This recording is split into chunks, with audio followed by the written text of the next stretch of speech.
గారు ఇందాక మీరు గదులని అన్నారు కదా! మరి పూజ గది ఏ సైడ్ ఉంటే బావుంటుందండి? ముఖ్యంగా జై శ్రీమన్నారాయణ పూజ గది ఏ సైడ్‌లో ఉంటే బావుంటుంది. పూజ గది అనేది 4 దిక్కులు దీనికి ప్రమాణం ఉంటాయండి.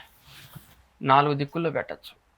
ఏమిటి 4 దిక్కులంటే తూర్పు పెట్టొచ్చు, దక్షిణం పెట్టొచ్చు, వాయువ్యం పెట్టొచ్చు, అట్లాగనే నైరుతి.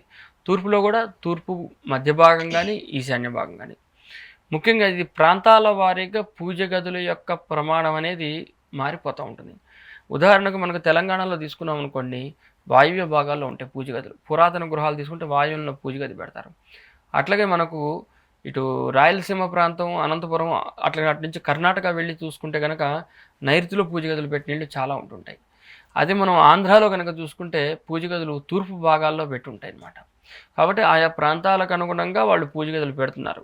అయితే ఏ పూజ గది ఎక్కడ పెట్టినా గాలి వెలుతురు ఆడాలండి. కొన్ని ప్రాంతాల్లో పూజ గదులను మనం చూస్తూ ఉంటే స్టోర్ రూమ్ లాగా ఉంటుంటుంది. అందులో అసలు సూర్యకిరణాలు పడవు. పూర్తిగా స్టోర్ రూమ్ లాగా చీకటి కొట్టులాగా ఉంటుంది. అందులో దీపారాధన చేస్తే వాళ్ళు ఆటోమేటిక్‌గా రూమ్ అంతా కూడా బ్లాక్ యాష్ పౌడర్ లాగా మొత్తం అంతా దీపారాధన, అగరొత్తులు, కర్పూరం ఇవన్నీ వెలిగిస్తూ ఉంటే మొత్తం స్టోర్ రూమ్ లాగా ఉంటే ఉంది మొత్తం మసిపూసి మారేడుకాయ ఏసినట్టు అయిపోతుంది. కాబట్టి అట్లా లేకుండా గాలి వెలుతురు వస్తుండాలి. పొగ వెళ్ళిపోయేట్టుగా ఉండాలి పూజ గదిలో. ఇంకోటి దిక్కు ప్రకారంగా మనం చూసుకోవాలి. పూర్వకాలంలో చూసుకుంటే గనక పూజ గదులు నైరుతిలో కూడా పెట్టినవున్నాయి. నైరుతిలో ప్రత్యేకంగా పూజ గది పెట్టేవాళ్ళు. అట్లాగనే మనకి లాకర్స్ ఇట్లాంటివన్నీ కూడా ఈశాన్యాల్లో కూడా పెట్టుండేవాళ్ళు.